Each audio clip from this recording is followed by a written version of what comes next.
What's up guys, Vex here, and today we're going to be talking about Spellslinger. So, again, as I'm saying, if you don't know this series, then basically what I do is I explain the very basics of how to play your class, especially in PvP. So, what is the Spellslinger? Well, the Spellslinger is the longest range class you can play. It is either a nuclear weapon or a freaking hospital on feet. Like, it's insane, but also a very advanced class to play and very difficult. Now, this shouldn't scare you. This should freaking excite you. This should be like, yeah, I want to play this. I want to learn how to play this. But anyway, let's start with DPSing, because I always like to DPS first. There are, again, two secondary ways you can DPS. You can play run and gun with abilities focused around mobility, like rapid fire, or you can focus on RNG bursting like a fire mage in WoW, for example, where you take things like flame burst and then back them up with true shot and max out true shot, or frozen bolt, for example. Wild barrage would be an alternative, like running and gunning. So running and gunning obviously has a little less range than normal, but and it takes a little longer, but it's a lot safer and a lot easier to play. Rapid fire, for example, deal X physical damage 3 times over 1 second to foes. Mobile fire, deal X physical damage 3 times over 1 second to foes. It's basically the downgrade of rapid fire. Wild barrage deals X physical damage over 2.5 seconds to foes. Do you see the pattern here? Over time, you're pew-pewing over time. This means, of course, that you have to lock down your enemy, and you have to be in a situation where they're chasing you. That's always the easiest position. I know that everyone in the world in other MMOs will tell you that backpedaling is stupid and useless, but in Wildstar, you unfortunately don't have a choice. You have to be facing your enemy to frickin' wreck them unless you got some AoE abilities. So that's what you can do. You can backpedal and you can break them down and you can slowly kite away. This is what this running gun style is for. It's for kiting away. It's a lot safer and stronger in certain situations, especially when you're fighting someone like a stalker, but in situations where you have to go 1v1 against someone who's unkiteable, like a completely CC laden tank or an Esper that's equally as long range as you, because you sacrifice a lot of range, you'll be on range level with Espers. You know, it's a lot difficult, but it also does make you a lot harder to hit, because remember, everything can be missed. Almost everything, I think, can be missed, and everything can be dodged. So if you can dodge all of that, this is what this run and gun playstyle is about. So really consider this very strongly if if this is how you like to play, if you like to dodge out of the way and things. But having said that, unfortunately, this playstyle needs to come with a lot of CC. I would say that 5 of your abilities should be DPS, and then you should take Void Slip, definitely, Spatial Shift, of course, and Gate. Gate is it's just the essential. Spatial Shift, Void Slip, and Gate would be the 3 ones you kind of want to focus on. If you really want, you can focus on Phase Shift or take Arcane Shock, but Arcane Shock isn't all that useful unless you're focusing your face on killing an enemy Esper, for example. It depends on the situation you're in. If you're in an arena and they mainly have Espers and Spellslingers, then Arcane Shock is a good one. Anyway, that's the run and gun playstyle. Basically kiting, dodging, getting out of the way of everything, backpedaling towards your teammates while slowly shredding down the enemy tank or stalker or whoever's attacking you.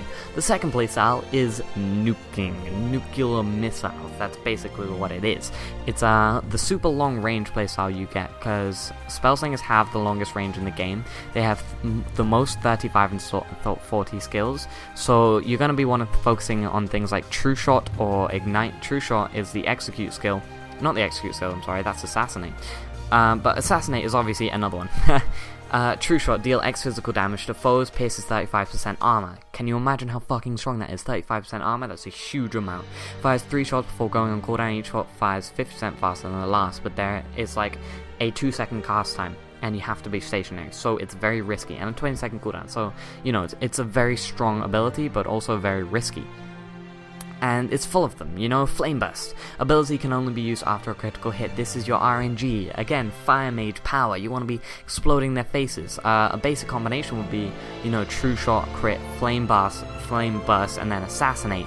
And if you really are that into Assassinate and chaining your kills, I definitely recommend bumping it up to tier 8, because killing blows will restore all your ability charges, which is awesome. So that is pretty much all there is. I talked about a lot of the stationary gameplay in the Esper video, but stationary is a lot more risky, a lot more long range, and a lot more positioning based. Your mistakes matter. Your mistakes count for loads. I cannot express this enough. When you make a mistake, if you disposition yourself or you put yourself in a bad situation, you're gonna die. That's more or less all there is to it. You're gonna die. But if you put yourself in a position where you have the right moment to strike, then you will turn the tides of games. It's the wild card, you know? It's the very, very, very strong or very, very, very weak kind of playstyle. And if you're into that, perfect. It's perfect for you. Just remember, key points: positioning, mistakes, and nuking the fuck. Obviously, in your limited action set, you want to aim for 6, I would say, maybe 7, depending on your playstyle. Maybe 7 DPS abilities, because you're going balls to the wall DPS. Gate is obviously pretty much an essential for me. Void Slip is a maybe. And what was I gonna say? There was another one. Oh yeah, if you're going for the run and gun playstyle, Void Pact is also an essential one. Well, not an essential, but it's a pretty damn strong one. I'm just saying. Anyway, I'm sorry I got distracted. So let's head over to healing. Healing is more focused on the long-range nuking playstyle.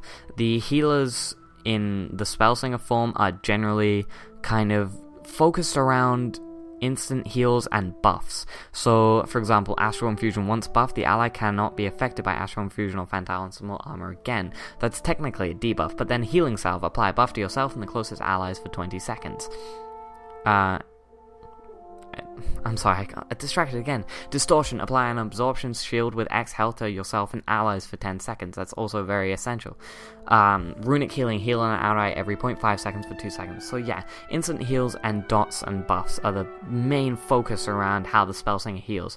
Obviously, you want to have a really nice balance between the two, so I would say your strongest instant heals are gonna kind of be your oh shit buttons. If your tank's getting low and you think he's gonna die or you might wipe, then you gotta use these high cost oh shit buttons to heal, but you can be pretty safe around just using your heals over time. There are of course buffs that you have to take. Affinity increases all healing an ally receives from you by 12%. That is again an oh shit button, but it is really, really strong. Considering it only has a 5-second cooldown, you can keep it up for a pretty long time. It's a targeted ability though as well, so you can't miss, so that's awesome. I think another example of the buff style is Void Pact. Creates an 8-meter aura that lasts for 3.5 seconds and buff allies that enter for 10 seconds. Increase movement speed and assault power. Gather Focus reduces the effect of all outgoing healing. Wait, what? Oh, that's confusing. I think that's a bug. Anyway, I got distracted again, darn it. I was trying not to let that happen. But yeah, you want to be focusing on your healing over time and buffs, which means it's gonna be a little, I would say, slightly trickier, but also more conventional. You have to be you have to be less focused on positioning as you would as an Esper or a medic, so you can relax just a little bit, you can set people up to get healed, you can put down your shields, and when it gets really bad, you want to drop the frickin' base with your awesome instant casts.